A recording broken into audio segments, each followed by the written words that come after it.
Secure your loads quickly and reliably with manual PET strapping. Here's how to use the full setup step by step. Start by wrapping the PET strap around your load, ensuring it sits flat and untwisted. Overlap the strap ends on top of the package. Insert the bottom layer of strap into the base of the tensioner. Then feed the top layer into the gripper wheel. Make sure both layers are aligned straight. Begin ratcheting the tensioner handle. This pulls the strap tight around the load.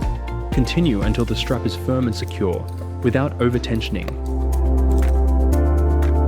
Slide a metal seal over both layers of the strap, positioning it close to the tensioner. Using the sealer tool, compress the seal firmly.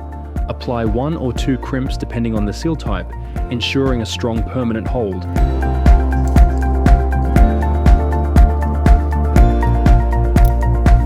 Release the tensioner and cut the excess strap. Remove the tool, leaving a tight, secure strap around the load.